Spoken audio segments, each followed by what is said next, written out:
All right, you've been waiting for a graph the whole presentation, and here it is. When I joined, I'll get very specific instructions. You're not allowed to do an index presentation unless you do a graph. So this presentation is a bit lighter on graphs. I hope you'll forgive me, but I do have one at least. What I've given you here is the historical performance of those three indices back to June 2002, which is when these indices all started. So it's about 12 and a half years or so. This performance says if I invested 100 Rand at the end of June 2002, how would that money have grown over time? Now, the first important thing there is it assumes that all dividends are reinvested. So any equity will generally pay you dividends either once every 6 months or once a year. This index performance assumes that you go and take those dividends and reinvest them back into your portfolio. You don't pull them out and go and spend them on overseas holidays or yachts or food or whatever you spend it on. Okay, so that's the first important thing, is all income is reinvested. The gray, is it gray? Yes, the gray line is our all-share index, which measures the 99% of basically the whole equity market. And you'll then see the relative performance of those three different sectors. So the yellow at the top is the industrial companies, the blue financials, and the green line is the resource companies. Now, different people will look at that graph and think different things. So you may say, well, all right, there's my resource line. It's done substantially worse than the other two. Therefore, it has to go up. That may be one approach. Or you may say, listen, this thing has done so badly for 4 years, it is never going to do well. I don't want to put my money into it. Now, what's nice about those two approaches is that depending on exactly where you think the market is going to go, depending on what you think is going to happen to resource companies, you now have an investment tool that you can go invest in all resource companies by buying one fund, one ETF, one unit trust, whatever you buy. So you can get access to that blue line, the green line at the bottom, by buying one instrument. You don't have to go and buy all 10 resource companies. In the same way, if you think, all right, industrials have done really, really well, I think they're going to keep doing really, really well because of whatever reason, you can get into that market by buying one ETF.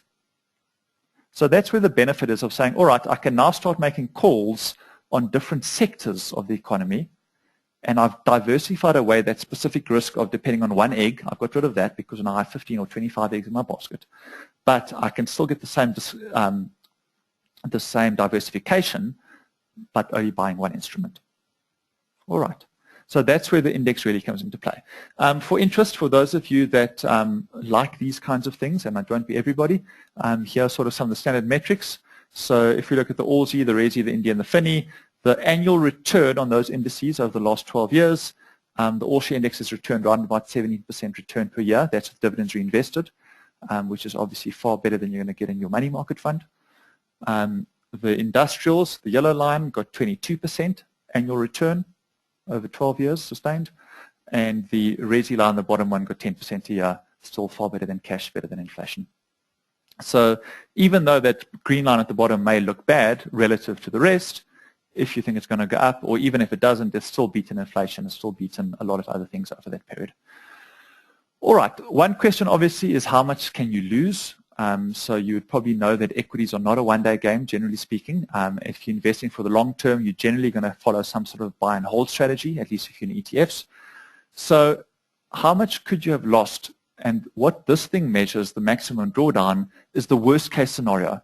If you were the worst possible investor, if you bought at the worst time and sold at the worst time, you followed the wrong advice, how much could you have lost over this period? And if you go back to the graph, there's our global financial crisis, 2008, 2009. We're saying if you bought resources there and sold them there, first of all, you would have been very grumpy with yourself. And secondly, you would have lost 52% of your investment. So in other words, if you bought 100 Rand there and sold it off there, you would have ended up with 48 Rand. Okay, and that obviously you'll see there aren't a lot of dips over 12 years. I mean, this is not a weekly event, but equities do run the risk of that kind of market correction. Okay, on the bright side, if you do the same thing for resources, if you invested 1,000 Rand once off back in June 2002, you would today be sitting with over 3,000 Rand. If you invested 100 Rand every month since June 2002, you would today be sitting with 28,000 Rand. Okay, so over time, you'll see it washes out, but there are short-term corrections. There's a possible of losses. The graph goes up and down, and you need to be aware of that.